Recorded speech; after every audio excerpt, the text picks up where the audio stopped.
Да, я хочу быть в комьюнити всех мировых топов, и я хочу его возглавлять. Что, Шреддер назвал тебя химиком?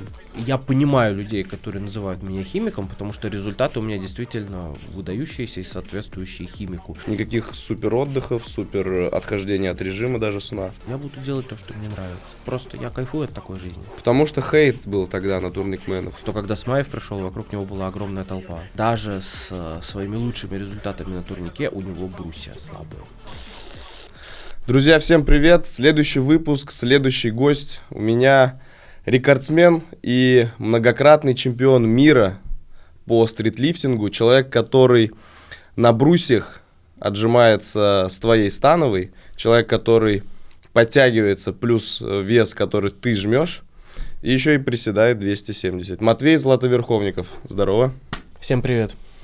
Матвей, рост, вес какой у тебя сейчас? Рост 1,82 м, вес колеблется в районе 100 килограмм. Чуть больше, чуть меньше. 98, 103, вот так бывает, да? Да, примерно вот. Сейчас вот так. А какой максимум у тебя? 115. 115. 115, но это был нефункциональный вес. Типа очень много лишнего. Да. Но ты все равно 115 плюс там 90 подтягивался. Ну, плюс 100 я подтягивался, даже плюс где-то около 110 грязненько. Но это был после травматический период, тогда я ушел в зажор немножко. А, вот бицепс, да? Да. То есть я сейчас общаюсь с тобой, ты человек, который, вот больше тебя в стритлифтинге никто не делает. Ну, в мире. Смотри, опять же, в каком движении? На турнике, допустим, сейчас Виталий Фищук очень хорошо выстрелил. Он 130 верхним подтянулся в хорошей технике, я столько не делал пока. Ну и, само собой, Андрей Смаев, но он как бы играет в немножко другой лиге относительно всех остальных. А вот в лиге, где нужна фиксация, соревнования, сумма? У меня действующий мировой рекорд по подтягиванию классическому без фиксации 120 килограмм на соревнованиях. Его повторили в прошлом году, но не превзошли. Сейчас только 2 человека делали на соревнованиях 120. Это я и Людовик Адамантиум из Франции. А он больше тебя весит или меньше? Людо весит меньше. Ага, Он значит... выступал в минус 87 категории. А это как считается? Просто если в лифтинге, если ты меньше весишь, то чуть-чуть твой рекорд уже. Это тут тоже так считается? В стритлифтинге, да, тоже чем меньше ты весишь, тем сильнее защита. Так что можно сказать, да, что рекорд сейчас у Людо. Угу. Он из Франции, весит 80. Ну вот, расскажи все твои рекорды, там бицепс, что-то еще ты делаешь в статике, вот, которыми ты гордишься, или которые другие люди считают, что, ну вот, допустим, я удивлюсь. Ну, мой самый значимый рекорд — это брусья плюс 205 килограмм. К 200 я шел очень долго, то есть 195 килограмм на брусьях я сделал еще в 2019 году. И где-то с 2018 года у меня была мечта сделать 200 килограмм. То есть в моей голове сложилось такое впечатление, что если я сделаю 200 килограмм, то меня можно будет записать как величайшего в этом движении в истории. А кто-то еще делал 200? Вот в этом и прикол, то, что уже делали. На тренировке? На тренировке, да, на соревнованиях. В общем, это долгая достаточно история. В 2019 году мои 195 были недосягаемыми. Я пытался выйти на 200, но у меня было очень много проблем в жизни. То армия, то травма, то переезды, ну, в общем, много всего. И за это время мои конкуренты постепенно подтянулись. С уровня там около 160 до 2024 году первые 200 были сделаны сначала на тренировке в грязной технике, а на соревнованиях, получается, Тонио из Германии делал 2 раза 200,5 килограмм, то есть 200 килограмм 500 грамм. 2 раза он их сделал успешно, и 2 раза их не засчитали судьи по глубине. А это было на соревнованиях у них или какой-то мир? Это было на соревнованиях у них, то есть чемпионат, получается, German Open, отборочные на чемпионат мира, чемпионат Европы, простите, Final Rap, и на самом чемпионате Европы Final Rap, который проходил вот недавно, 2 ноября. В Германии. Final Rap — это, ну, типа, какая-то ассоциация или чемпионат мира среди какой-то федерации? Final Rap — это отдельная организация по стритлифтингу, которая проводит соревнования в 4-борье. То есть у них в Европе стритлифтинг не такой, как у нас. Там 4 движения. Выход силой, турник, брусья, приседания. Приседания с весом? Да, естественно, со штангой. По правилам пауэрлифтинга. Как вот ты сейчас делаешь? Да. И вот он на соревнованиях не сделал 200,5. И сейчас, получается, на соревнованиях никто еще 200 не делал. Да, на соревнованиях никто еще 200 не делал. Но прикол-то в том, что он их сделал И сделал неплохо, просто у них очень жесткое судейство по глубине. И оба раза, которые он 200,5 сделал, его не засчитали. А что они засчитали? Типа глубина или дельта? Да, то есть у него задняя дельта должна быть вровень либо ниже локтя. Он чуть-чуть не доводит, потому что у него руки очень большие, мышечные, поэтому, чтобы сделать такой угол с задней дельтой, ему нужно прям глубоко опуститься. Вот это нюанс, да? Если у тебя вкачанная задняя дельта, то тебе нужно ниже опускаться, чем твой сустав. Да. И все это считается. Да. Ага. Чуть-чуть такая нечестная история. Что есть, то есть. Так, ага, это мы прошли. То есть мы сейчас, по сути, на такой замечаем эру стритлифтинга, где титаны в брусьях борются за это 200, и уже там в течение 3-4 лет она не покоряется никому. Ну, это такая, я думаю, это психологическая планка. Нет, первые 200 даже на тренировке были сделаны вот в мае этого года. То есть ты после травмы шел, 195, 200, только сейчас дошел. 200 я дошел, получается, в сентябре, это было 13 сентября. Первым сделал Валерио из Италии. Тонио сделал чуть-чуть позже на соревнованиях, но не в зачет. А Валерио выступал, у него максимум 190 было в зачет. Но интересный факт, то, что Валерио недавно выступал на чемпионате Европы Final Rep, и он сильно согнал вес, и он сделал в зачет на брусьях только 150. И 160-165 он не смог выжить. Почему он согнал? Потому что он хотел больше сделать турник. Угу. Я не знаю, если честно, почему он согнал, потому что он сумму собрал как раз-таки большую, когда он весил больше. То есть он сделал 200 при весе вообще 125, но он роста большого еще, 1,95 м. И присел он тогда 300. А сейчас на соревнованиях он собрал значительно меньше, и прибавка в турнике у него, кстати, была очень небольшая от того, что он похудел. А присед и брусья пострадали очень сильно. А ты играл так вот? Ну, во-первых, где ты выступаешь, где тебе комфортнее, и считаешь ли ты, что ты вот туда двигаешься, или ты здесь как-то остаешься? И притом я не особо знаком вот с этими нюансами федерации. Вот расскажи, пожалуйста, какая федерация и какие соревнования вот четырехборья, какие у нас, где-то там в Америке, какие еще, и где ты выступаешь? Я на самом деле выступаю достаточно немного. Я в основном сфокусирован на росте своих личных результатов. Для меня зальные рекорды на данный момент все-таки, наверное, будут важнее, чем то, что я показываю на соревнованиях. С федерациями сейчас все достаточно сложно. У нас в России, получается, было две основных федерации – ISF и VSF. ISF — это отдельная федерация, International Street Lifting Federation, который возглавлял Арарат Гулян. Он сейчас от дел отошел, и руководство ISF перенесли в Европу. В общем, эта федерация уже на сегодняшний день, можно сказать, умерла. Нет ее. Ничего не проводится. А то, что в Европе проводилось, это было ужасно. Много косяков. С какой точки зрения ужасно? Много косяков у организации, они... непонятное судейство, не укладывались в график, не могли все нормально провести. В общем, очень плохая организация. Угу. Именно то, что у нас в России было, то, что организовывал Арарат, было организовано очень хорошо. А когда передали правление в Европу, то это был ужас. И есть ВСФ. Это подразделение ВРПФ, Федерации Кирилла Сарыча. Вот они сейчас наиболее активно проводят соревнования в России. И именно на их соревнованиях я выступал последние несколько раз. Вот недавно, да. В ноябре, еще когда? И до этого я выступал в ВСФ, получается, аж 3 года назад. То есть у меня был такой достаточно большой перерыв в соревновательной деятельности. А твои ученики, они все, если их говорят тебе, я хочу выступить по стритлифтингу, они идут туда? Да, сейчас в основном ВСФ, да. Это двоеборье? Двоеборье. Классический стритлифтинг, либо многоповторка. Угу. И еще есть четырехборье. Еще есть четырехборье, да, но этот вид больше представлен в Европе. ISF, когда они еще были более-менее активны, хотели представить четырехборье и в России, но, насколько я знаю, тоже это все заглохло. В Европе есть основная федерация, ну, даже не федерация, а организация, которая называется Final Rep. И вот они проводят в основном четырехборье по их правилам, и очень много других таких сторонних федераций по странам. Но большинство из них тоже сотрудничают с Final Rep и проводят соревнования по практически тем же правилам.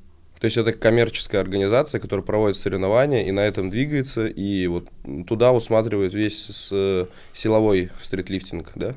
Не знаю насчет коммерческого аспекта, но да, это та федерация, которая сейчас привлекает больше всего внимания со стороны атлетов. Ну, я к тому, что это не олимпийская история. Абсолютно. И не двигаются они туда. И не двигаются, да. Они, насколько я знаю, глава... Кстати, этот Тонио, он основатель и глава Final Rep. Дополнительно. То есть как Сарычев тут? Да. Как... Только Тонио еще и выступает, да. Я просто не особо вот осведомлен. Я, в принципе, о стритлифтинге, воркауте, все такое, как многие там... Войтенко смотрел, узнал, что такое турник. Вот серьезно, вот когда это было. Потом узнал, кто такие вот эти типы, эти типы, эти типы. А вот что в международном... И вот четырехборье, там кольца, то есть выход с плюс. Выход с дополнительным весом, подтягивание с весом, брусья с весом и присед. Выход на кольцах разрешен только для девушек. Что значит разрешен? Кто-то хочет так делать? Да, кто-то хочет так. Некоторые девушки выбирают выход на перекладине, но это очень-очень редкие случаи. А для парней только перекладину. То есть на кольцах легче, чем на подтягивании девушки это делают? И чтобы облегчить такой входной барьер в спорт, для девушек именно разрешено делать на кольцах. Мы буквально недавно тренили на кольцах. Да, девушкам, наверное, на турнике гораздо тяжелее. Ну, вообще всем тяжелее. И вот если бы ты вот выступал по четырехборью, какая бы у тебя была сумма и в каждом движении рекорд вот, тренировочный? Я не возьмусь сказать, на самом деле, потому что там очень жесткие правила в Европе. Но скажу так, сейчас мировой рекорд по сумме 610 килограмм. Это у него же? Это у Ксавьера. Это такой веселый черный парень, который сейчас в 94-й категории собирает больше, чем любой тяж. Слушай, 94-й больше. А какие там максимальные тяжи? Сколько килограмм? Тонио весит где-то 113. И Валерио на пике массы своей весил 125. А твоя категория какая? Я сейчас около сотки, но я буду выступать в той категории, в которой мне будет более комфортно. То есть я к категории не привязываюсь. То есть я мог бы быть и в 94, мог бы быть и в 94+. У них, получается, открытая начинается от 94+. Но мне Тонио лично говорил, что они хотят и думают о том, чтобы ввести 101-ю категорию. Как будто бы, если он весит 113, а ты там тоже можешь плавать или выше 100, или ниже 101. Да. Мне бы 101-я категория подошла прям идеально. То есть 100-101 килограмм — это такой вес, в котором и турник себя неплохо чувствует, и брусья с приседом хорошо идут. Так вот, у тебя 270. Ну, допустим, берем именно тренировочное значение, где ты выполнил рекорд, но не по сверх их там жестким судейским правилам. 270 присед. Дальше турник максимум какой? 130 нижним.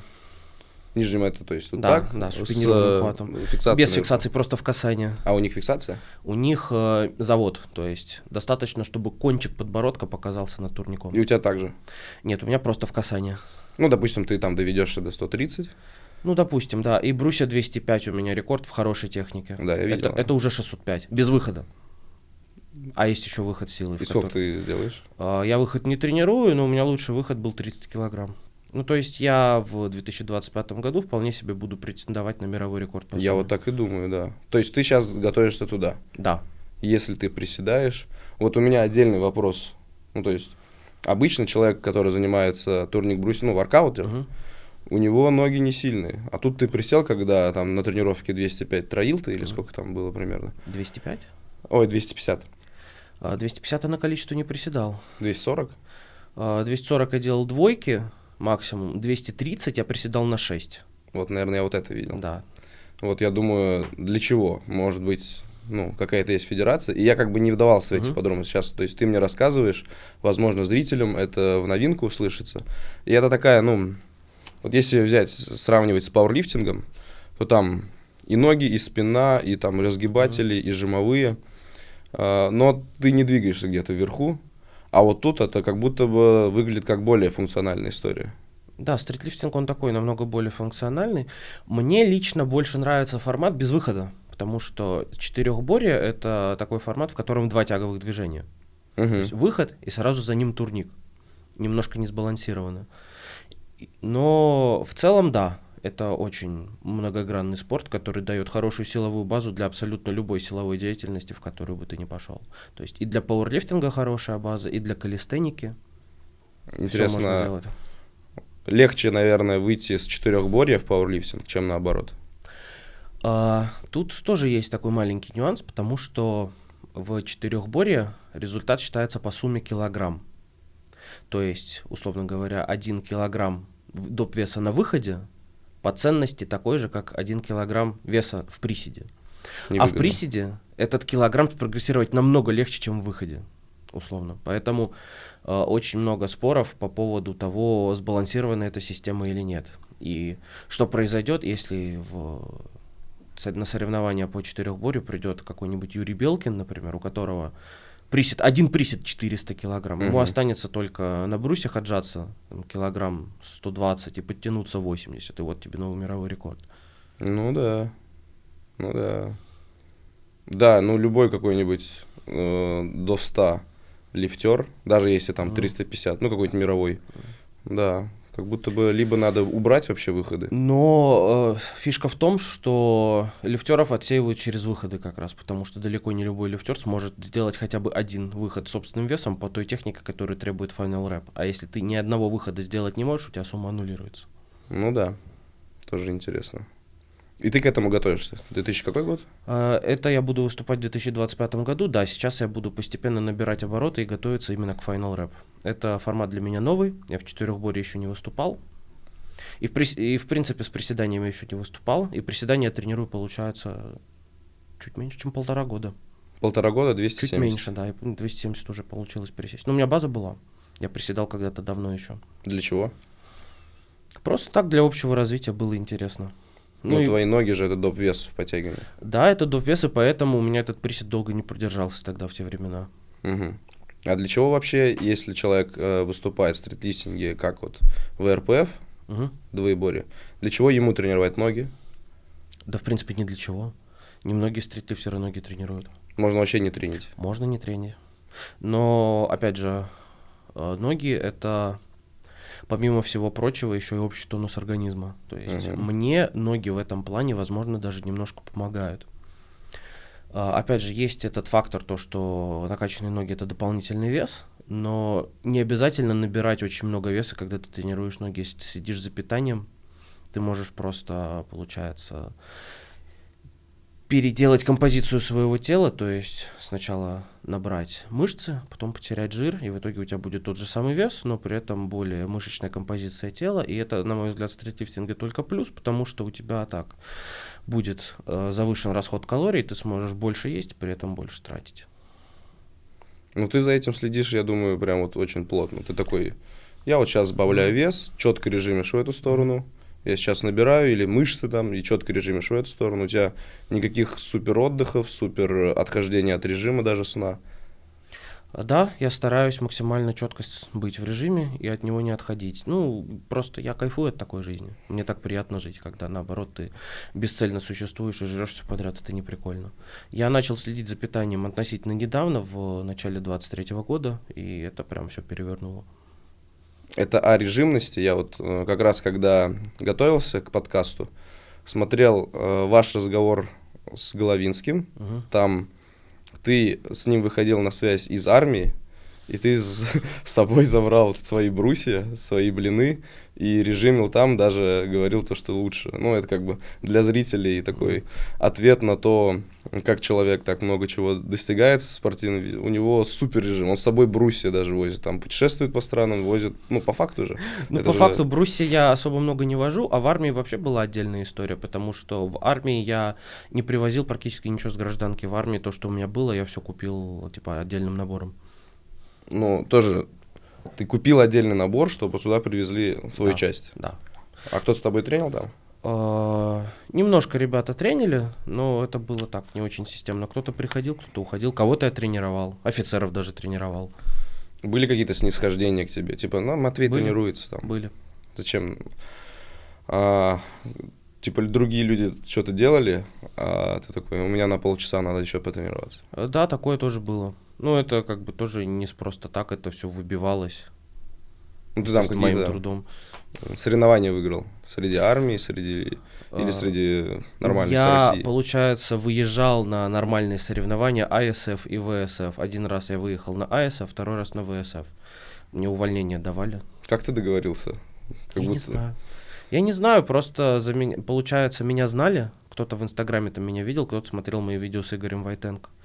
И получается, типа, уже из-за этого было немножко особенное отношение. Типа, вот он там мировой рекордсмен, значит, ему нужно как-то в этом помочь. Из командиров знали? Из командиров знали, да. То есть чуть-чуть повезло, хотя чуть-чуть там и хайп был. Немножко.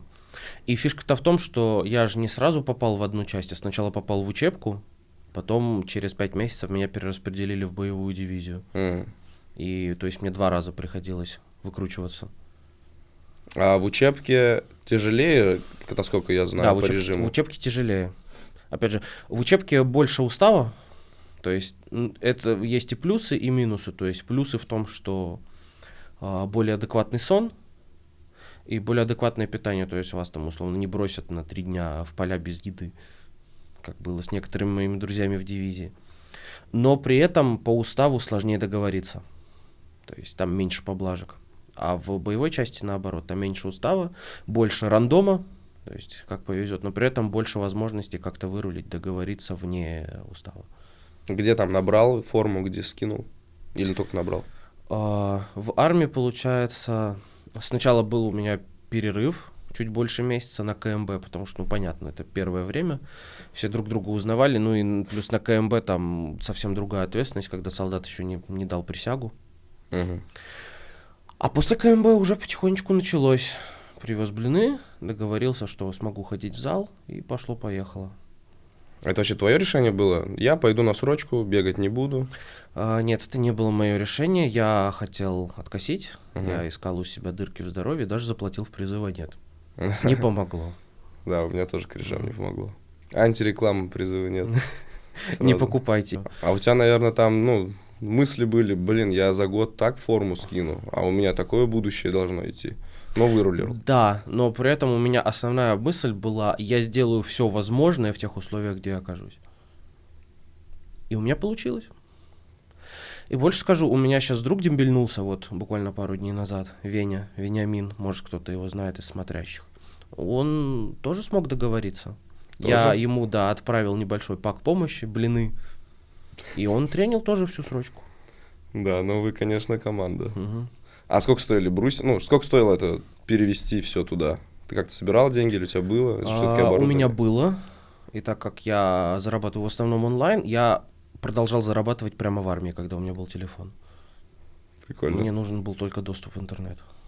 Угу. Проблем с этим не было? Нет, проблем с этим не было. Плюс у меня была такая нормальная относительно финансовая, ну, небольшая, но нормальная финансовая подушка перед тем, как я в армию ушел. И из нее я купил, получается, блины. Брусья и турник в части были. Это в учебке. А когда я переезжал в дивизию, я выкупил из части брусья, из учебки. Ну, там за какую-то смешную сумму, там за косарь или за 1,5. Угу. Блины просто перевез, а турник купил. А они тебе удобные были? Да, очень. Это, наверное, одни из самых удобных брусьев вообще были. Почему так? Историю.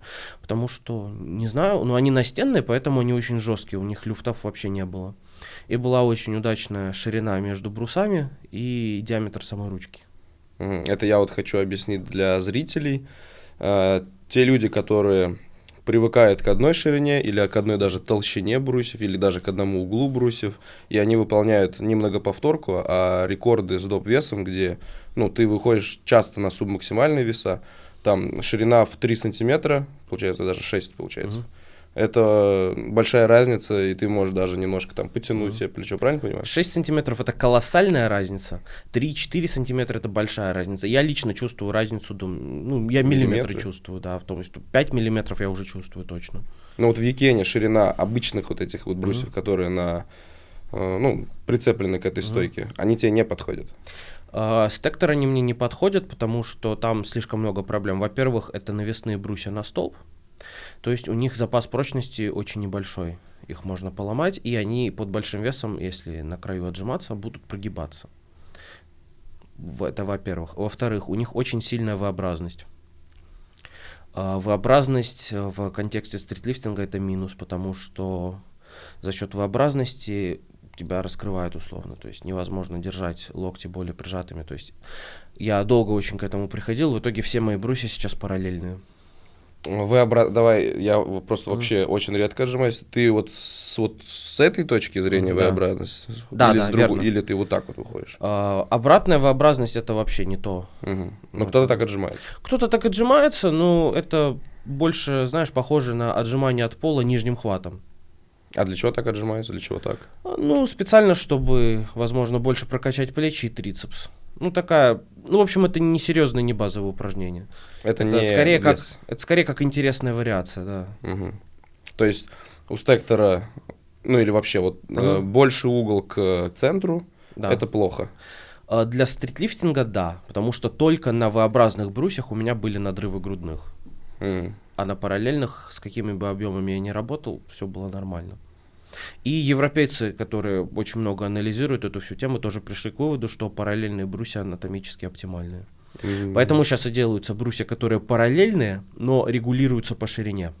И вместо того, чтобы сделать просто одни V-образные и браться на разных концах.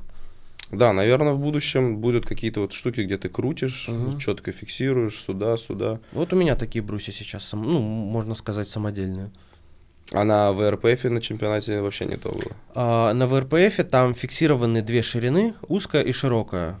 И просто я со временем привыкал все к более и более широким брусьям, и сейчас моя и ВРПФ ширина отличаются на 4 сантиметра. То есть их широкая, она для меня узкая на 4 сантиметра. То есть у меня брусья очень широкие, я отжимаюсь очень широким хватом. Блин, столько нюансов. Это я еще не говорю про подтягивание. Это мы еще не говорим, там низкая постановка, высокая блинов у брусьев. Это тоже, кстати, очень важный фактор про постановку блинов. Я в первый раз там это увидел на соревнованиях. Низкая постановка блинов, она занижает центр тяжести, делает отжимание более стабильным. Это можно рассматривать как фундамент у здания. То есть фундамент у здания, он внизу находится, чтобы здание было более стабильным. Также и с отжиманиями.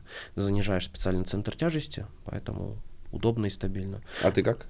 Я низко отжимаюсь. То есть у ног, да? Да, прям вот я стопами держу блины. А почему кто-то у паха держит? Неопытные? Я видел и опытных так. Кто? Ну ладно, не в твоей сфере, видимо, опыта. Ну, те, кто там нет, есть 100-130 есть люди, которые отжимаются чуть-чуть выше с блинами. Сейчас даже в Европе пошел тренд на... Они вешают, получается, блины чуть выше и подгибают ноги. То есть я вешаю блины прям очень низко и делаю с прямыми ногами. А сейчас есть небольшой тренд, то, что люди вешают блины чуть повыше, и ноги подгибают, это им дает больше возможности как-то рулить этим весом, контролировать. Ну, тут уже это индивидуальный фактор, но в целом блины должны быть самой низкой точкой в отжимании. Прямо у носка? Да, прямо у носка. Угу. Кому-то удобнее зажимать блины более мясной частью ноги, там икрами, возможно, даже бедрами. Но это делается за счет потери стабильности. Баланса. Да. То есть такая сделка небольшая, что в чем-то проиграл, в чем-то выиграл. Столько нюансов. А вообще стритлифтинг, именно вот силовой, он молодой? Да, вид спорта очень молодой, даже самому слову может лет 10. То есть, когда я начинал, еще даже слова стритлифтинг как такового-то и не было в обиходе. И что было? База с доп-весом. То есть, раньше был воркаут, стрит-воркаут, и именно на фестивалях по стрит-воркауту начали проводить и соревнования по... Начиналось все с многоповторки. То есть были вот эти троеборья, где выходы силой, подтягивания плюс 32 и брусья плюс 48. Это вот была самая-самая база. И первый раз именно разовый стритлифтинг, насколько мне известно, появился на фестивалях Дениса Минина году так в 2012 в Украине. В Киеве или в Днепре, не помню. Это вот еще те года, когда Зев приезжал в Украину. А сколько тебе лет тогда было? 12. Ты тогда просто смотрел такой кайф? Я тогда еще даже особо не смотрел. Я в эту всю тему начал вкатываться где-то в 13-14 году. Почему ты именно вот туда вышел? Не в другой? У тебя, наверное, во всех силовых видах спорта все бы получилось. Почему ты именно в стритлифтинг пошел? Ну, я начинал с качалки вообще первый год.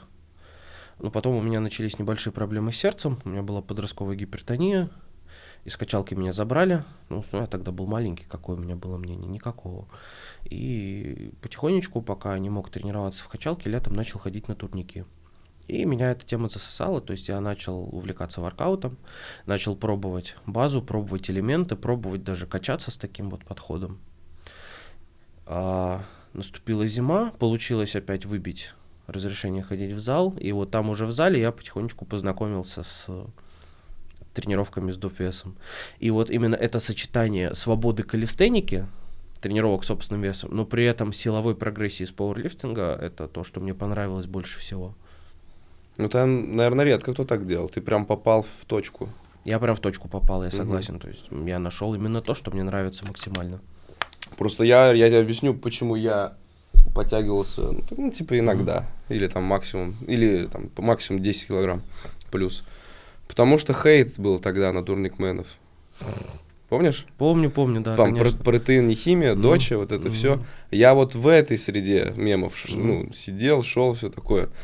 И я столько не подтягивался, столько сока от своих тренировочных дней не вышел. А ты прям в точку попал. Я прям в точку попал. Ну и как бы я такой человек, то что мне, в принципе, все равно, про что делают мемы и что говорят люди. Я буду делать то, что мне нравится. Опять же, насколько обоснован этот хейт в сторону турникменов? Да нисколько, абсолютно.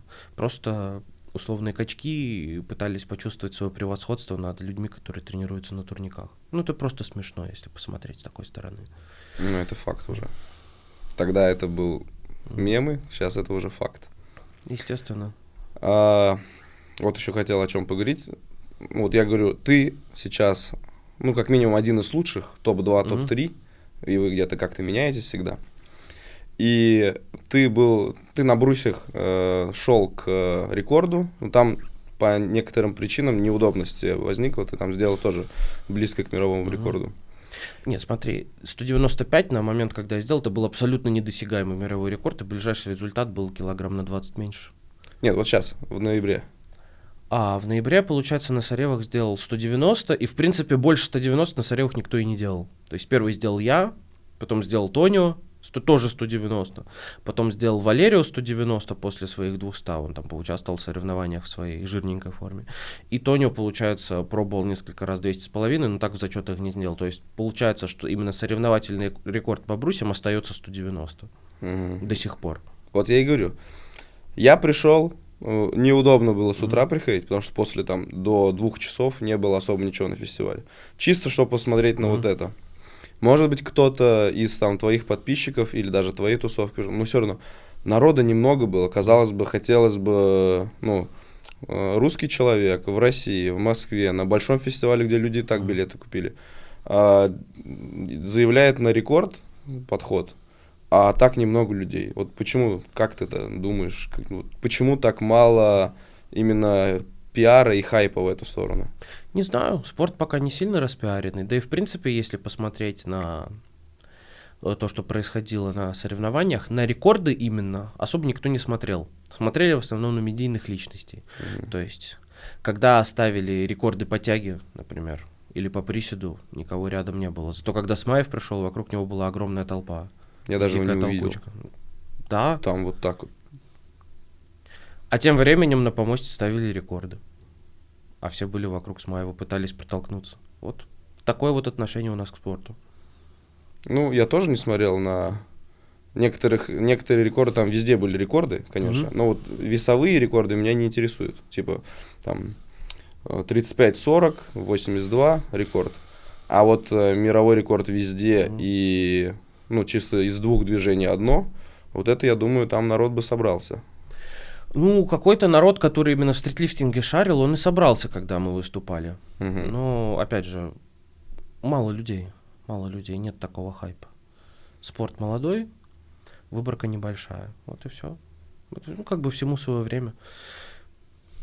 Я думаю, будет еще вот это вот на хайпе, не на уровне пауэрлифтинга, но прям гораздо сильнее.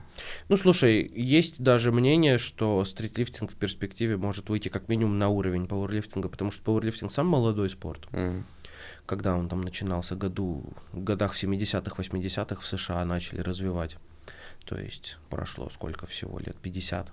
А у стритлифтинга пока было только 10, и уже что-то есть. Дайте нам еще 40 лет и посмотрим, где мы будем. Может и 20. Может и меньше, согласен. И вот это вот, наверное, жим 300 килограмм долго люди превосходили, особенно в соревнованиях. И вот сейчас 200 брусья тоже долго проходят. Вот они пройдут и пойдут и дальше 210, 20, 30, 40. Возможно, будет много зависеть, опять же, от отношения к фармакологии в спорте, потому что сейчас стритлифтинг идет по пути тестируемого спорта. То есть Что это значит? Final Rap сейчас вводят допинг-контроль. Жесткий для всех. Что значит тестируемый спорт и что значит отношение других видов спорта, например? Ну, условно, с допинг-контролем сейчас хотят, чтобы весь стритлифтинг был с допинг-контролем. В Европе, по крайней мере, точно. Final Rap. Да, именно Final Rap. В ВСФ тоже ввели допинг-контроль, но сейчас у нас, получается, есть в ВСФ две вариации. То есть с контролем и без контроля. Ну, как в пауэрлифтинге. Почему они не сделают вот так? Final Rap. Ну, потому что ВСФ, она подразделение в РПФ, а, ну, типа, как в пауэрлифтинге. Федерация пауэрлифтинга делает и в стритлифтинге все как в пауэрлифтинге. Это логично. Ну, просто это же выгоднее, когда люди, которые хотят без допинг-контроля, идут на супер огромные рекорды. Когда люди, которые с допинг-контролем, делают то, что делают, и не фармят, и все такое. Почему они выбрали вот это? Это что-то идейное у этого Тонио? Да, там в Европе очень много всякой идейной темы. Ну и там, ну да, идейно. Больше все-таки идейно, мне кажется. И он сам за то, что типа мы типа чистые. Да, мы типа чистые. И это идет как часть картинки, которую они продвигают в этом спорте. Угу. Многое теряют, конечно. Смотрим, что будет. Вот мы с Петкой тоже общались.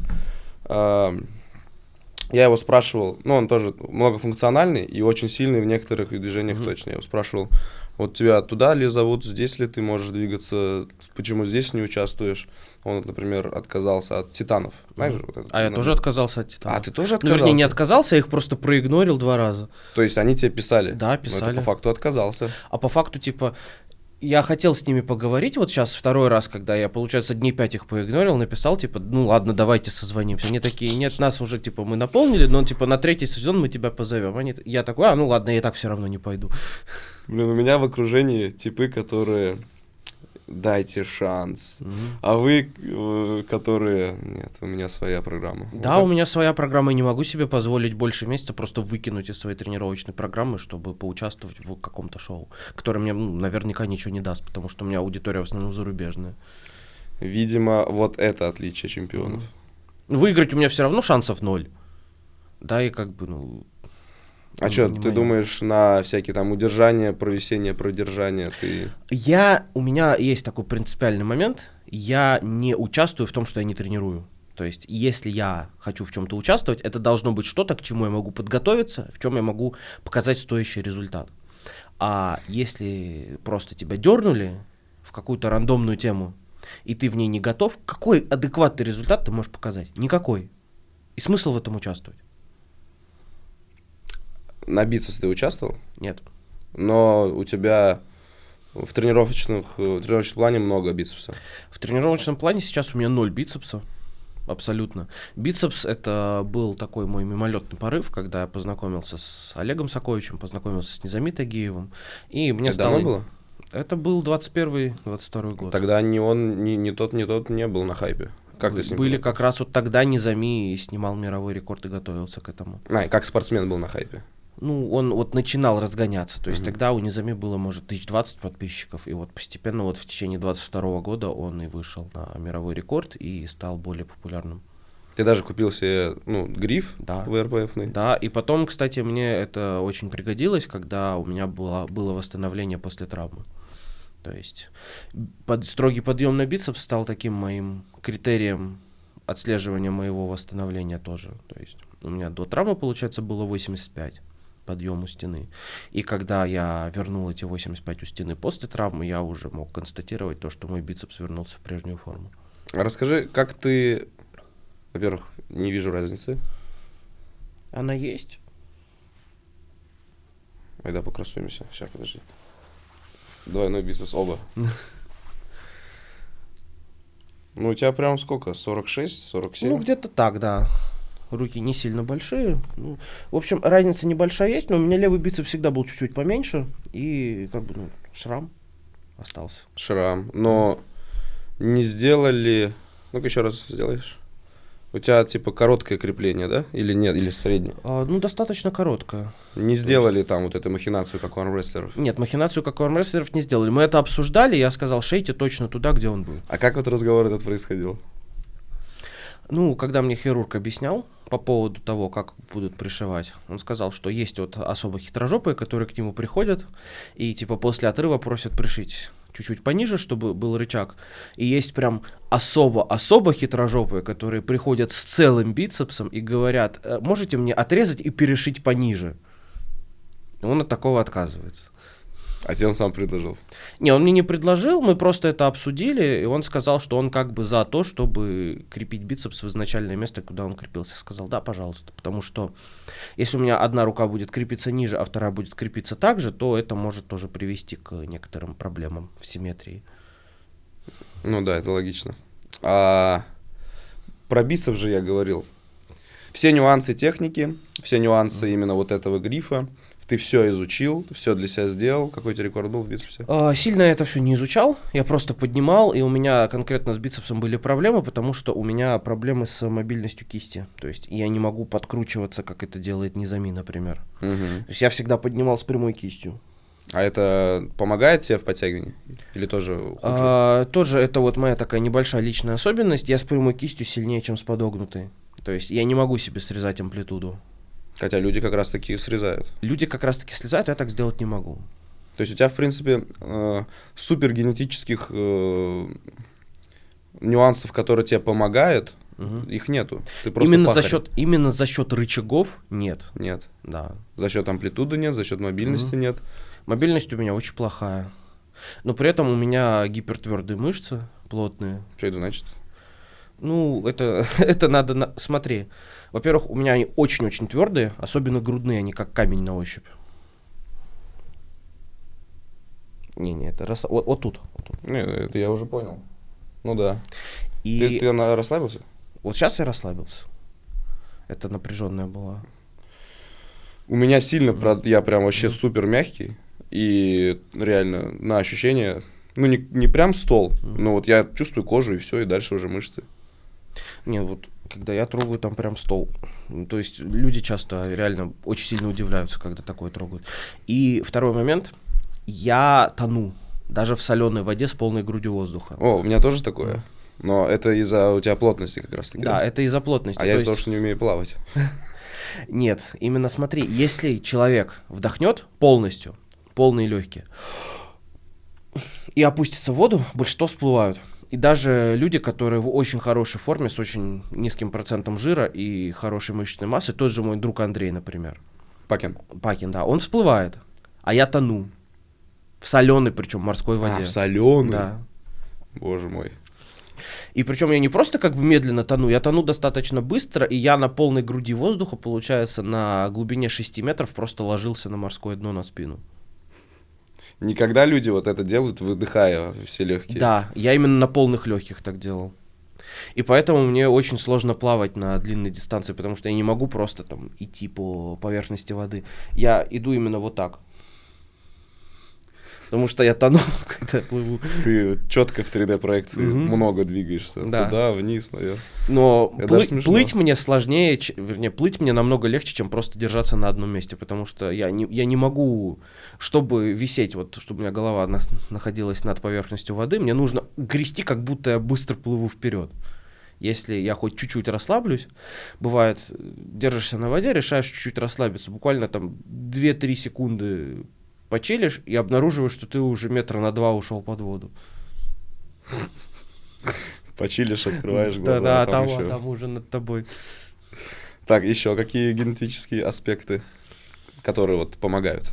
Которые вот ни у других, ни у кого нету? Ну, даже не знаю. Я вот первый раз такое слышу, кстати.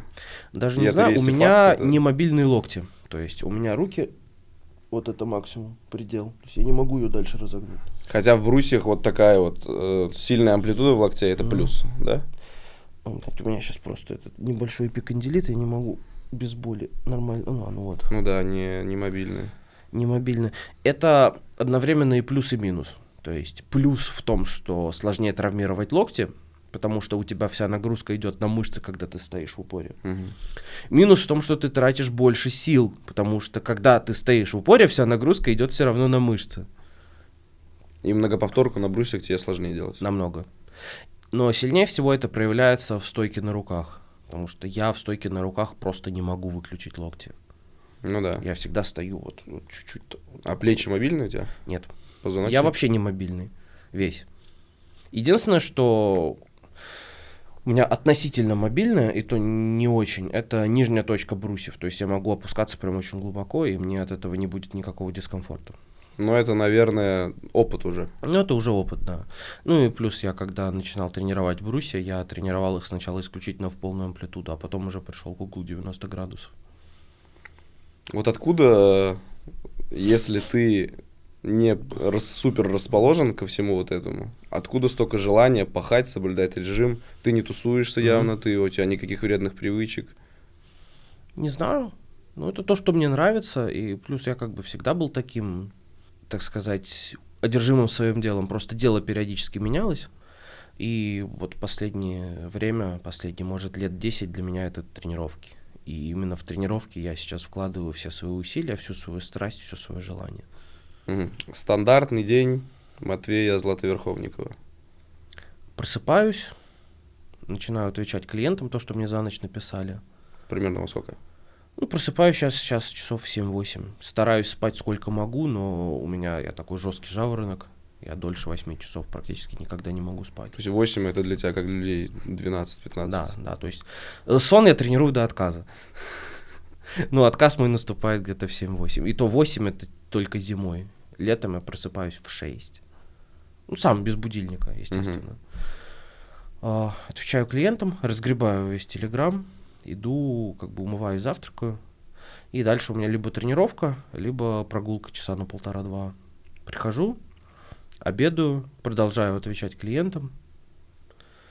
Потом вторая прогулка, стараюсь поддерживать хорошую активность в течение дня. Прихожу домой, ужинаю, тоже переписываюсь, ложусь спать. Одна тренировка у тебя в день? Да. Стабильно? Почти без отдыха всегда? Тренируюсь я 3-4 раза в неделю. Угу. Вернее, в среднем у меня всегда выходит 3. Основные объемные циклы у меня получаются 3 раза в неделю, и пиковый цикл у меня идет неделя 4 раза, неделя 2. И ты еще много гуляешь, я так понял? Да. А почему? Для себя или для кардио? Для общего самочувствия, ну и для хорошей активности, чтобы жиром не заплывать сильно. Гуляешь, наверное, в лесу? И по городу, и по паркам, и где в тот момент нахожусь. Я же в Севастополе прожил большую часть жизни, в Севастополе ездили погулять. Да, я был. Хороший, кайфовый город. Ну, вообще, ты же и выезжаешь, и туда, и сюда, по всему Крыму вообще. Нет, по всему Крыму я не был. Не был? Я редко выезжал. Ну, там, в Ялте же был? В Ялте был, конечно. В этой там Балаклава, вот это все, то, что по берегу уже был везде? Был, да. Ну, просто в рутину сильно не вписываются эти выезды. А мне показалось по твоему инстаграму, перед соревнованиями ты вообще там, ты за день сделал 200. 205, да, 205. Верно. Хорошей техники еще. Это тоже отдельная история про эти соревнования.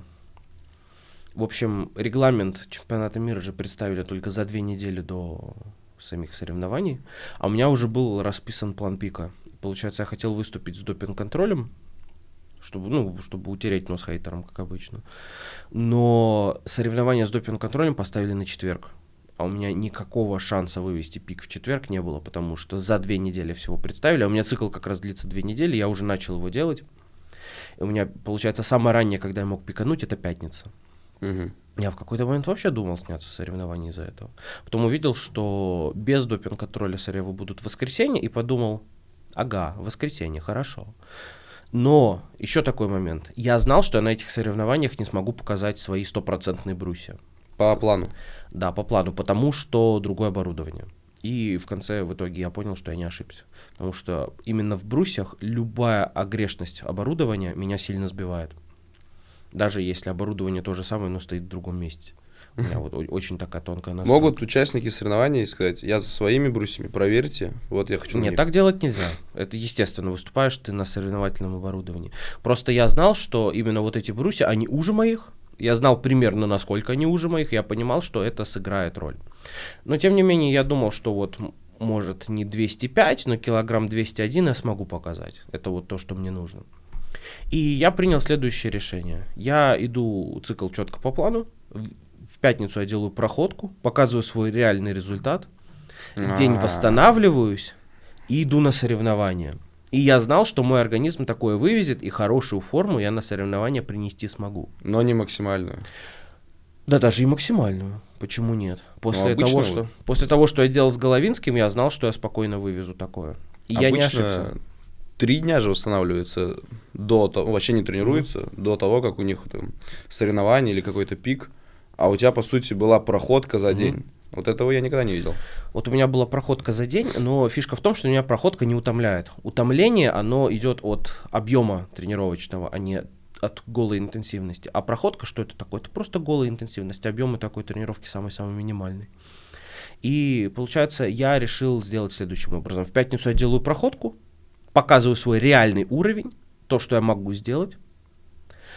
День восстанавливаюсь, и на соревнованиях я показываю то, что от меня осталось. А осталось бы от меня 99%. Я это знал. В общем. Но получилось так, что я на объемной неделе перетрудился, и когда я в пятницу пришел на проходку, я понял, что я еще не восстановлен. Я хотел сделать 210. Да, я шел на 210. Но в процессе разминки я понял, что грудные еще побаливают, грудные еще загружены. 190 разминочные пошли тяжело.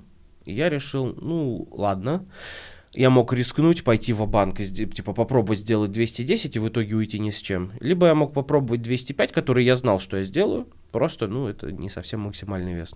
Я повесил 205, я их сделал. Тяжеловато, с минимальным запасом, может, килограмма на 2. Но я их сделал. И реализовал свою форму, к которой я шел. Как я говорил в начале подкаста, для меня сейчас мои личные рекорды важнее, чем соревновательные. Поэтому приоритеты свои я тоже, у меня получилось соблюсти. И оставалось только восстановиться и ждать соревнований. Я восстановился, и за счет того, что я в пятницу был не совсем восстановлен, в воскресенье на соревнованиях я чувствовал себя лучше, чем в пятницу. Я был сильнее, по факту. Но брусья. И турник это очень хорошо показал. То есть то, что вот получается на этой пятничной проходке я сделал 125 в еле-еле касание. Прям вот очень было тяжело, безумно. И я на турник, если честно, не рассчитывал. А на соревнованиях я чувствовал себя так, как будто я мог сделать 130 плюс, именно в касании. Но так как соревновательная техника, я сделал, получается, 110,5 фикс. Это была моя очень старая цель, фиксануть 110. А я к этому еще 500 грамм накинул и сделал это достаточно легко. То есть это твой рекорд? Да, это мой рекорд. План был изначально фиксануть 100, фиксануть 110,5 и оставить силы на брусе. Но 110,5 зашли так легко, что я решил пойти на третью попытку, заказал 115. 115 зафиксировать не получилось, но при этом у меня зашел в горизонтальной проекции подбородок, и мне этот вес засчитали 2 к 1. О, прикольно. То есть ты вообще еще сразу рекорд еще один сделал? Да, еще один рекорд. То есть у меня все 3 попытки на турнике пошли в зачет. На брусьях ощущалось все отлично, форма была свежая, то есть вот мне очень многие писали, что типа ты не сделал 201 на соревнованиях, потому что ты загрузился от проходки. Нет, это бред полнейший. По форме, по физическому восстановлению я в воскресенье чувствовал себя лучше, чем в пятницу, и силы было больше, то есть там 207,5 на домашних брусьях, я думаю, я бы сделал. Разминка шла хорошо, но уже где-то со 125 я начал чувствовать, что из-за ширины брусьев я немножко не попадаю в траекторию, и у меня случается нестабильность. Но тем не менее 150-170 разминочный сингл я пульнул прям легко, так же как на проходке дома по легкости. Выходил на 190, был уверен, что я их пульну, и вот как раз на 190 и вылезла основная проблема. То, что брусья действительно были слишком узкие, и это повлияло следующим образом. Когда я опускаюсь, мне легко, вес легкий. Срываюсь 90, он срывается тоже легко. И где-то выше середины повторения я просто выпадаю из своей траектории.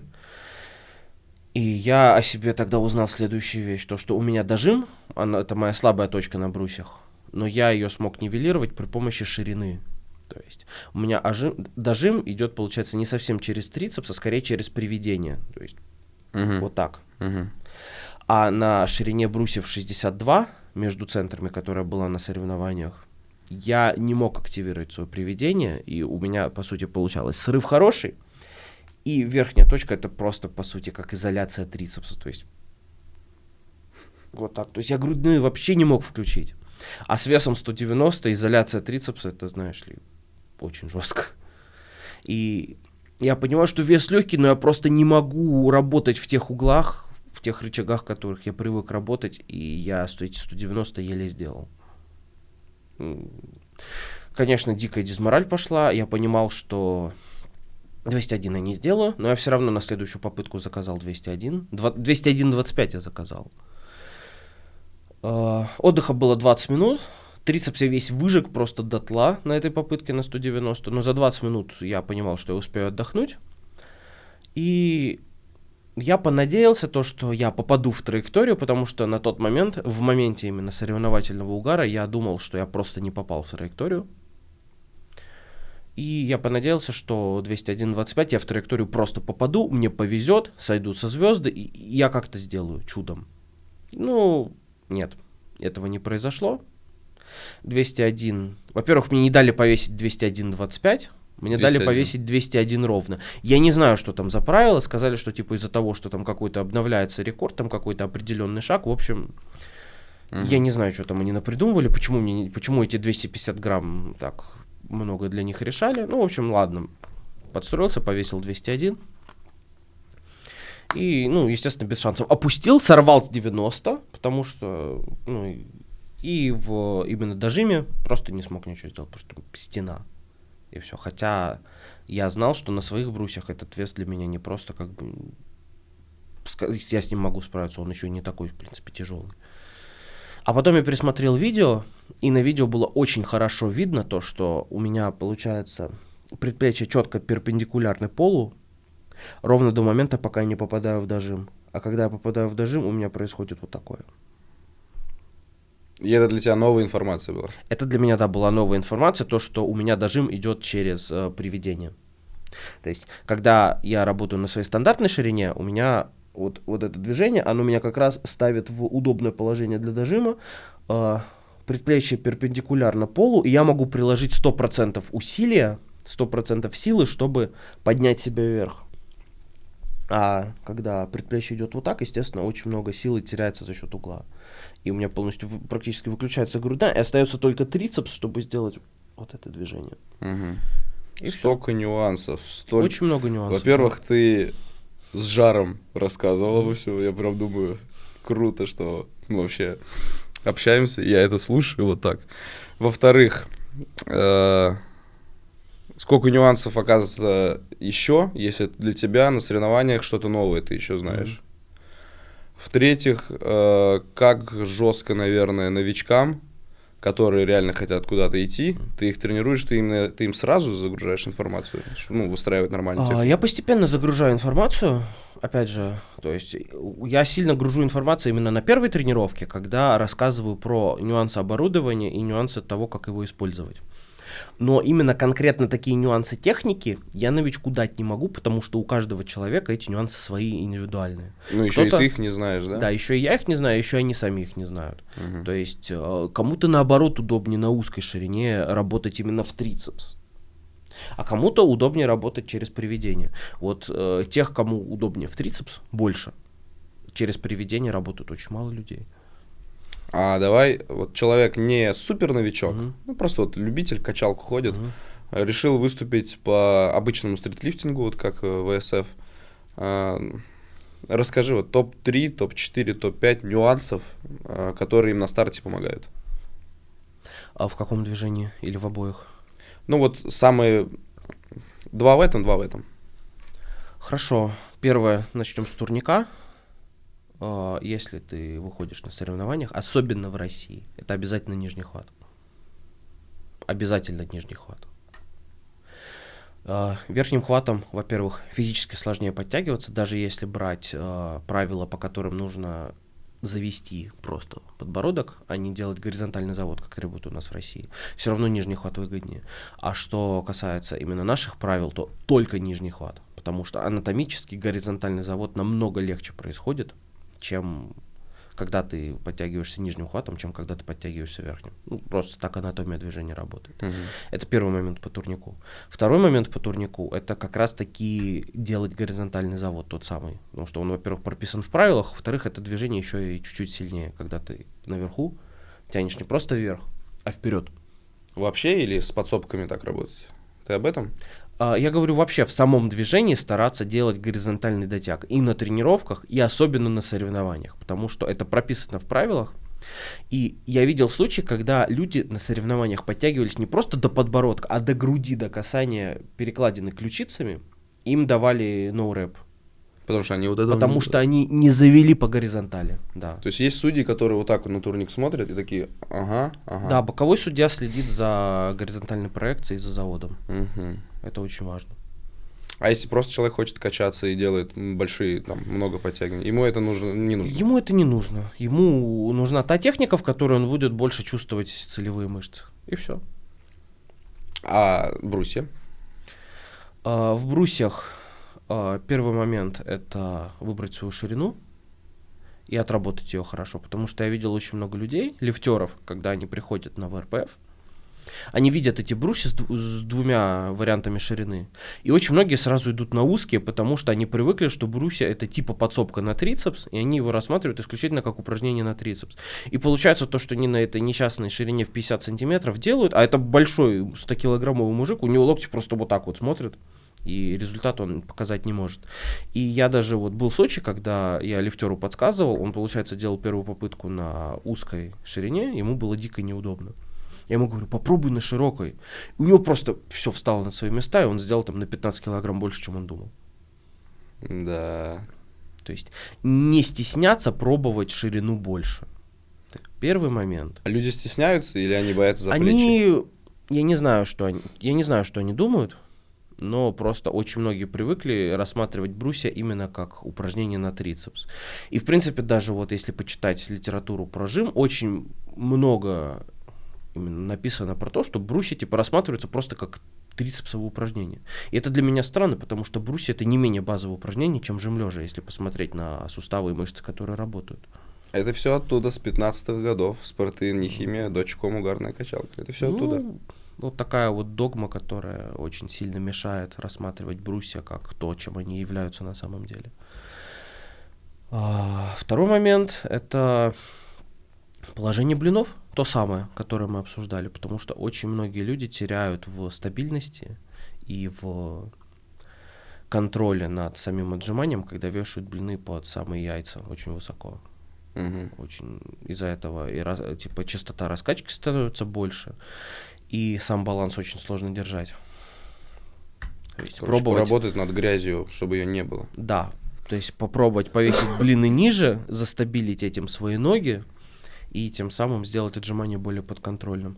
Ну и третий момент — это держать ноги строго вертикальными. То есть очень много косяков бывает на брусьях из-за того, что у людей ноги отклоняются от вертикали.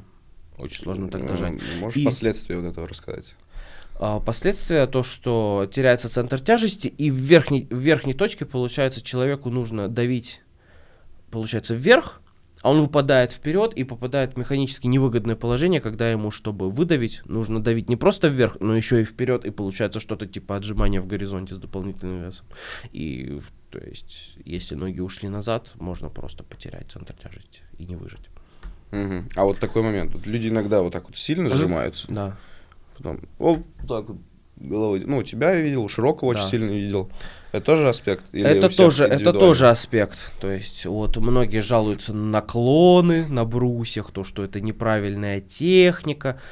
Опять же, это оптимизация под соревнования. То есть в правилах есть пункт, то, что там вес должен проходить определенную дистанцию. Или в Европе с этим борются следующим образом. Там есть такое понятие, как hip depth, то есть глубина бедер или глубина пояса. Это судят по поясу. То есть пояс нижней своей грани должен зайти за брусья. То есть момент, когда блины просто стоят на месте, а у тебя плечи двигаются, там запрещен. Но когда ты делаешь разрешенный наклон и отжимаешься с закрытым прессом и закрытой грудью, а тебе какое-нибудь тело, которое в комментариях, у которого глаза уже отсохли, пишут: наклоны не зачет, нужно отжиматься как шредер. Вот это, конечно, полное дерьмо и полная глупость. Особенно, когда я пересматриваю свои 201-205, где хип-депт очень хорошая, и где пояс прям хорошо так уходит под брусья, и блины опускаются хорошо, а мне тела начинают писать, что это наклоны, поклоны и не зачеты, ну, это просто смешно. Люди, глаза откройте, посмотрите. Погоди, у Шредера есть не хейтеры? Да, конечно. Чё, Я есть шучу. последователь, да. Там обычно в комментариях только пул хейтеров. Не, к Алексею как бы никакого хейта у меня нет, мы с ним хорошо общаемся, общались, и все у нас нормально, но просто я говорю про неадекватных последователей. Ну да. Не, к Шредеру у меня хороший даже. Ты как-то затронул тему про допинг-контроль. Считается, получается, в Европе как минимум. Как фамилия? Просто Тони, как-то... Тонио Зайдлер. Тонио Зайдлер? Мне так удобнее. Зайдлер. Я его даже не видел. Может, видел. Ну, короче, тут Тонио Зайдлер за то, чтобы все воркаут-стритлифтеры были чистые. Да, Он сам говорит, что он чистый. да. Существует ВСФ, которая, в принципе, ну, мировая федерация, что есть допинг-контроль, есть не допинг-контроль. Есть ли вероятность, что все те, которые на допинге, они раз так, все знания приключат, все циклы, всю режимность, но еще и чуть-чуть на тестике будут двигать все это, они уйдут очень сильно далеко, плюс там 240. А Final Reps не удел останется. Я Или не нет? знаю, потому что ВСФ сейчас на данный момент проводится, по сути, только в России и чуть-чуть еще в странах СНГ, Беларусь, Казахстан. В Европе ВСФ представлено никак. Мгм. Только Final Reps. Только Final Rap и локальные какие-то соревнования, которые по поднятым цифрам еще меньше. Америка, Индия. Америка, Индия, там свои движухи. В Америке сейчас только начинается развитие. Там USA Street Lifting, который руководит этот Юджин Джименез. Я не знаю, как правильно его произнести. Ну, в общем, Strength Gene он забит в Инстаграме, на Ютубе. Мы с ним тоже хорошо общались. И, ну, он не совсем сотрудничает с Final Rap, потому что у него свое видение, и он делает федерацию по каким-то своим канонам. У него свое видение ситуации. И в Final Rap ему не все нравится. И он недавно только объявил, Final Rap вот вчера сделали пост, что в 2025 году будет их чемпионат мира, и они планируют сделать квалификационные соревнования по всей планете. И Strength Gene прямо сказал, что на текущий момент у USA Street Lifting нет планов проводить квалифайер от Final Rap. Типа контр. Не контр, а скорее свое отдельное движение. Ну, То ты есть, в Final Reps будешь участвовать? Ты, Я в принципе, хочу за? участвовать в Final Rap, потому что сейчас это единственный способ поучаствовать с топовыми атлетами из Европы и мира. А брусья там нормальные для тебя? Тоже есть моменты. В Final Rap используются брусья производства Supreme Force, которая раньше была Home Gym Builders. Это такой бренд из Германии. У них оборудование высочайшего качества, но сама конструкция брусьев Final Rap мне не нравится. То есть там регулировка по ширине, и насколько я знаю, там максимальная ширина либо 65, либо 66 сантиметров между центрами. А у тебя 70? Данные разнятся. У меня 66. То есть если там доступна ширина, по крайней мере, ПР, один из топовых атлетов, у него станция от Supreme Force, и он сказал мне, что его максимальная ширина, на которую раздвигается его станция, 66-25 сантиметров. Ты назвал брусья станцией? Дип-станция. Так называется. Ну, Deep Station по-английски. Ну, брусья. А я так понимаю, мы подкаст, я должен буду субтитры английские делать, да?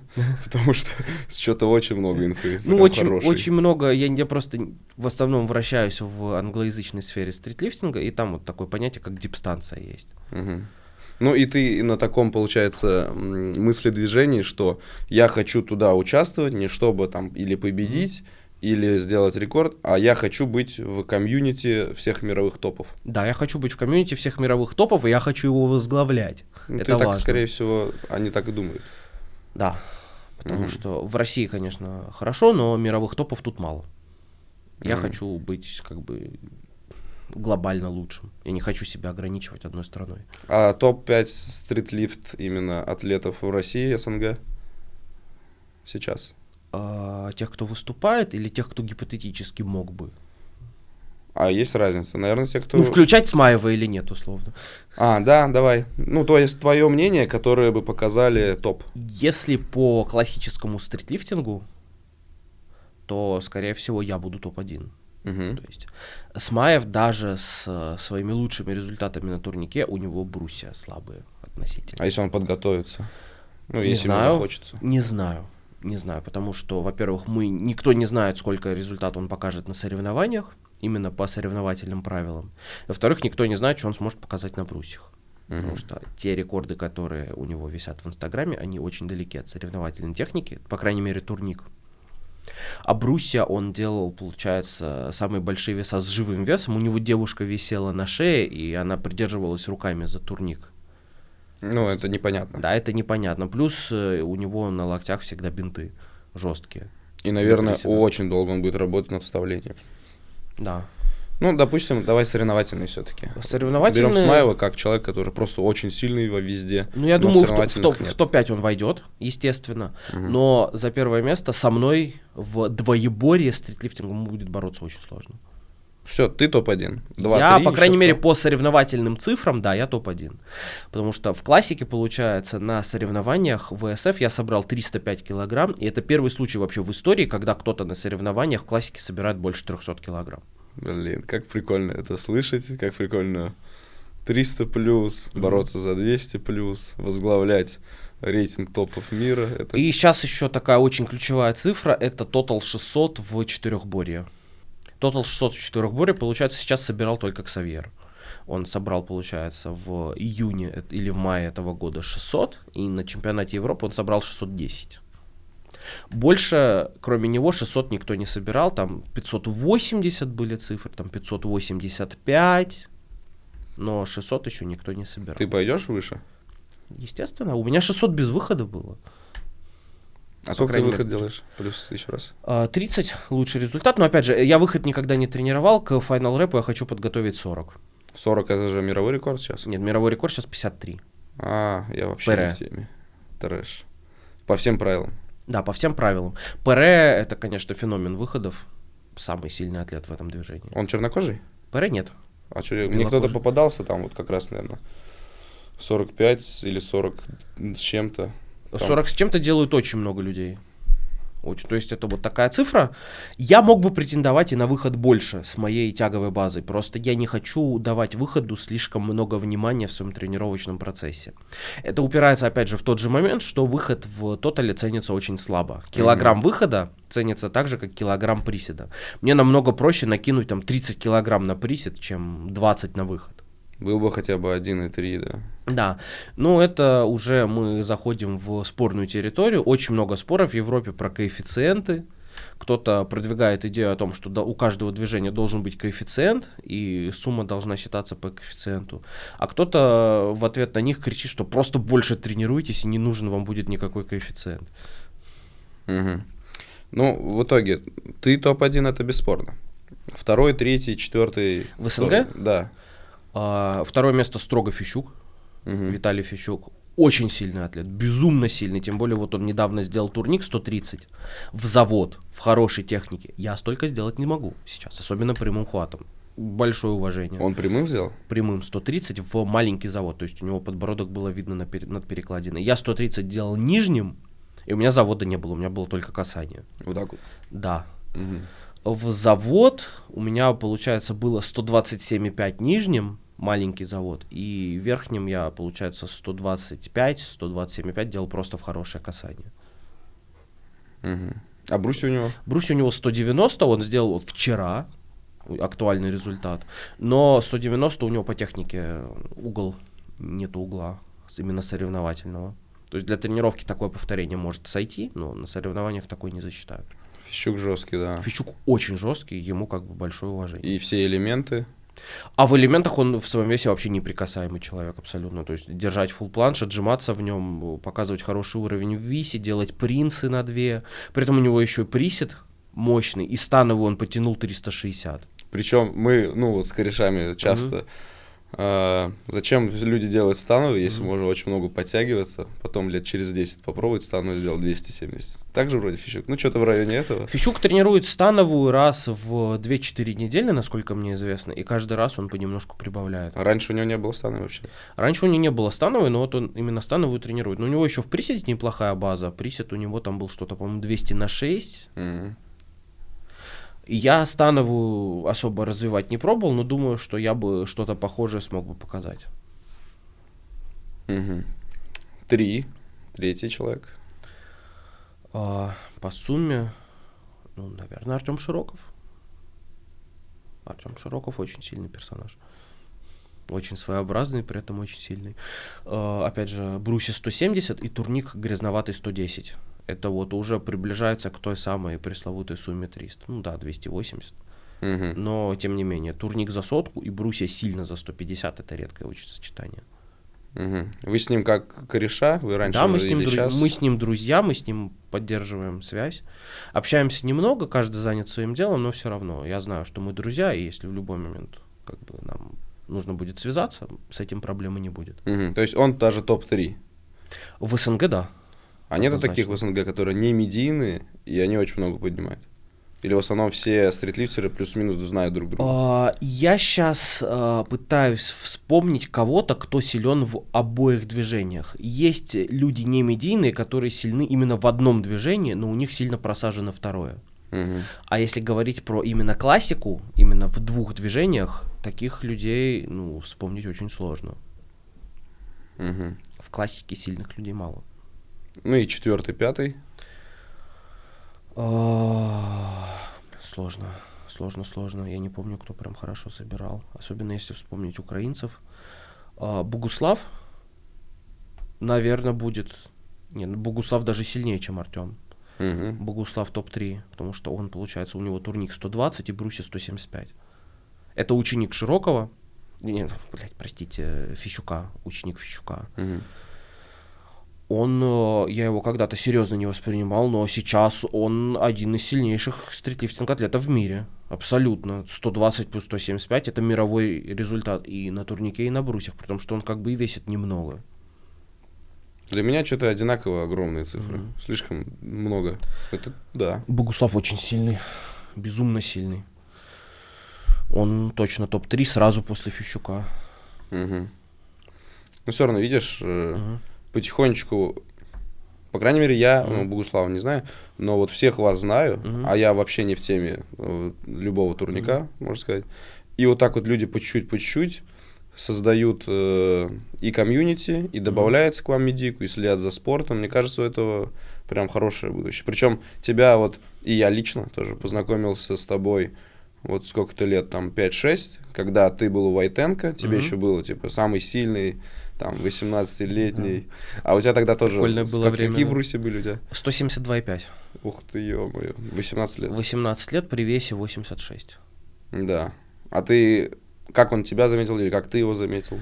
Он у меня подписался в Инстаграме, просто что-то там написал, мы там обменялись какими-то фразами, и все.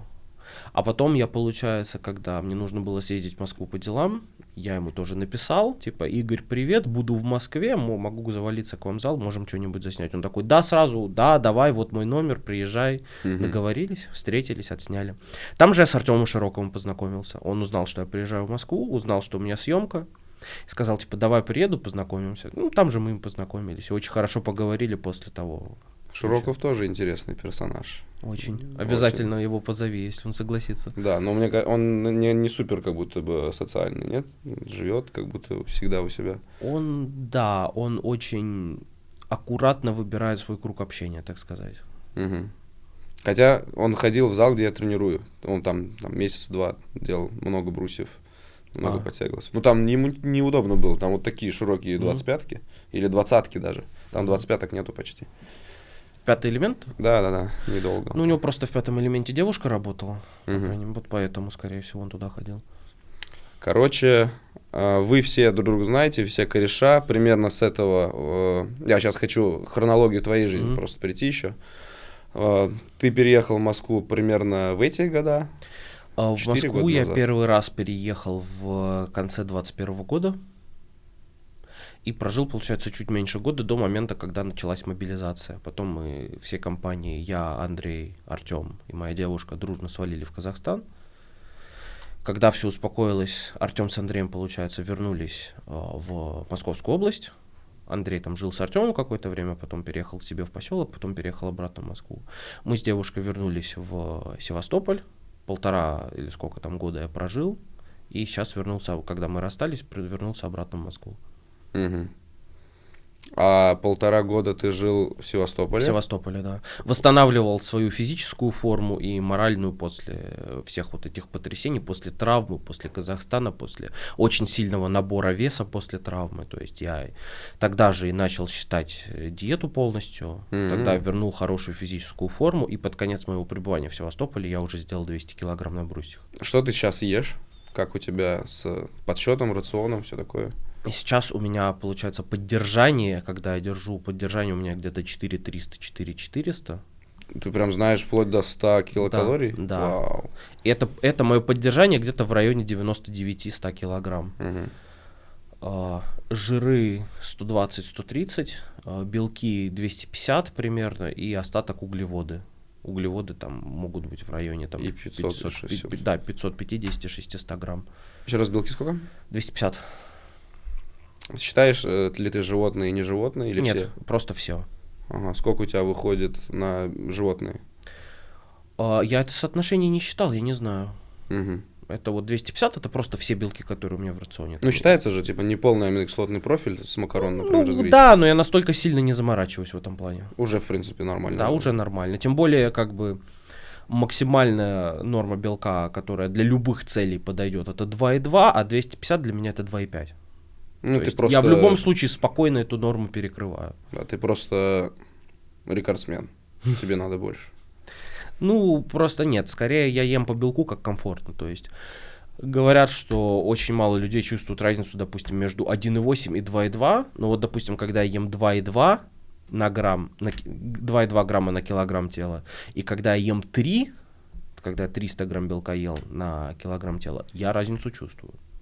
Давай я попробую угадать топ-5 твоих добавок. Давай. Вот я обычно спрашиваю, потому что, во-первых, это ценная информация, а во-вторых, кто-то может Я тебе включить... сразу говорю, если ты уже говоришь, что топ-5, ты не угадаешь. Да? Мгм. Ну, давай хотя бы 3 из 5, если я угадаю. Давай. Креатин, Мгм. цинк, не угадал, протеин. Да, Соу-соу. скорее да. Ага, сейчас Нет. мне нужно поинтереснее подумать. Наверное, вот это ты из белки закрываешь, вот это белки закрываешь. Ну, просто попробую глюкозамин. Ты знал, что нет. Ладно, я проиграл. В Рассказывай. общем, топ-5 добавок у меня нет, потому что не доберется 5 добавок. Протеин, креатин есть. В общем, протеин у меня в основном на сушке, когда мне нужно понижать углеводы, жиры. Обычно на постоянной основе сейчас я пью гейнер. Блин, я вообще не подумал бы. И, получается, гейнер я пью не в качестве добавки, а в качестве просто части рациона. То есть у меня самый комфортный завтрак в день отдыха — это гейнер плюс 3 банана. А сколько, бывает же там порции такие, где надо там 6 черпаков закинуть. И У сколько меня там получается калорий? 4 скупа. Вот, я про это. 4 скупа, но эти скупы маленькие, и в итоге у меня завтрак 3 банана плюс порция гейнера получается где-то 1250 калорий. Мне, в принципе, нормально. Мгм. А то я помню, вот какой-то купил себе, там еще написано было только с молоком мешать. Я пил такой такой, короче, плотный йогурт, как кашу, Концентрат, короче. Я не смог его допить. Я на воде мешаю, мне каждый раз, во-первых, у меня на молоко не очень хорошая реакция, когда я его много пью, и во-вторых, это неудобно каждый раз покупать молоко, я просто на воде мешаю, и все, мне все равно. Короче, креатин, протеин в основном. Креатин-гейнер в основном. Креатин-гейнер, да, когда нужно сушиться, протеин. И очень-очень редко я могу выпить какой-нибудь кальций для костей. Ты, наверное, если за питанием следишь, у тебя и зелени немного в рационе, и овощей. Зелени у меня немного, овощи я ем каждый день по несколько раз, да, но это в основном огурцы, помидоры, такие максимально нейтральные овощи. Угу. Орехи. Жиры 120, наверное, да. Орехи, рыба. Сыр, орехи, рыбу я на постоянке не ем, у меня на постоянке птица. Ага. То есть мясо, рыбу я практически не ем. Ага. И ты в You Can Gym попал, вот переехал в Москву, сразу туда попал? Не совсем. Сначала, получается, мы попытались устроиться работать в Комету, у нас это получилось, но так как там аренда. Комета какая? Фит, Колумбус. Не Black. Не Black. Ага. Такой зал. Комета Black, да, крутой зал, но просто в Комете Фит мы тогда тренировались. Еще. У нас там тоже свое оборудование привез. В Комету Black оборудование не разрешили поставить. в ФИТ разрешили через знакомых, через Артема. Примерно сколько там были?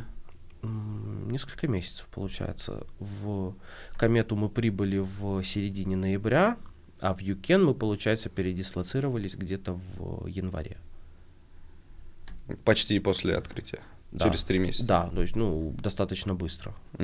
Потом политическая ситуация. Политическая Вы двинули в ситуация. Мы Казахстан. двинули в Казахстан. На фоне перевозки оборудования мы с Юкен немножко не поладили. И в итоге оборудование все-таки уехало в Казахстан. Там мы просидели до конца января. И в конце января мы переехали обратно в Севастополь. Что, Шредер назвал тебя химиком? В лицо нет. В лицо нет. Ну, он же любит там, вот я такой, вот тут больше результат, значит, такой. Каждый может думать обо мне, что хочет. Хейтеров у тебя немало, короче. Хейтеров достаточно. Опять же, я понимаю людей, которые называют меня химиком, потому что результаты у меня действительно выдающиеся и соответствующие химику. И я даже знаю людей, которые реально ставят химию и все равно не могут дойти до моих результатов. Ты больше супердисциплинированный пахарь. Я не то чтобы супердисциплинированный, я просто супер упертый, супер сфокусированный. Вот так. То есть ты не следишь за дисциплиной, ты следишь за «я хочу сфокусироваться», и все это дает плоды. Я не заставляю себя что-то делать, я делаю то, что я хочу. Фишка в том, что я этого очень хочу. А вот что ты хочешь? Вот какая цель, если даже не брать Final Reps и вот топ, какая вот цель еще? Стать величайшим в истории в этом спорте. Причем желательно лет на 10 вперед. Круто. А Final Rep, рекорды и все остальные выступления, там, показатели, это всего лишь как способы добиться этой цели. Да. А английский у тебя хороший уже, да? Yes. It's no problem for me to switch to English. It's easy. У меня английский C2 уровня с 2017 года. Но разговорка очень страдает, когда живешь в России и не с кем разговаривать. Поэтому мне, чтобы хорошо заговорить на английском, нужно втянуться хотя бы минут 10, а чтобы заговорить практически без акцента и не задумываясь, нужно где-то день побыть в среде. Но когда я где-то день побуду в среде, меня даже русские не узнают. Говорят, что ты викинг. Не, у вас какой-то новый тип, кстати, в окружении был викинг. Я не знал. Макс Фреки, да, интересный тип. Вот он, кстати, один из тех, кто не сильно медийный, но при этом имеет выдающийся результат в одном конкретном движении. Турник с фиксацией. Сколько? 115. Короче, вы панки. Вы такие... Раньше были панки, это они все правила убирают, делают типа такие другие цвета волосы, пирсинги, что такое. А сейчас, когда мир живет, отдыхает как хотят, вне правил как хотят, что угодно, в любых сферах жизни, вы такие, у нас такой фокус, что мы здесь панки, мы здесь вне правил. Фокусники. Да. И я обычно как-то, знаешь, слежу за разговором, слежу за тем, чтобы мы сюда как-то подошли, сюда, и чтобы вот в конце я вот этот блиц задал о важных вопросах, а у нас все вокруг силы, весь разговор. Ты прям даже, когда разговариваешь, даже иногда с большим жаром в фокусе, иногда с фокусом в фокусе, Метафокус. Да, метафокус, мухомора-фокус. Юзал когда-нибудь мухомора? Нет. Нет, ладно.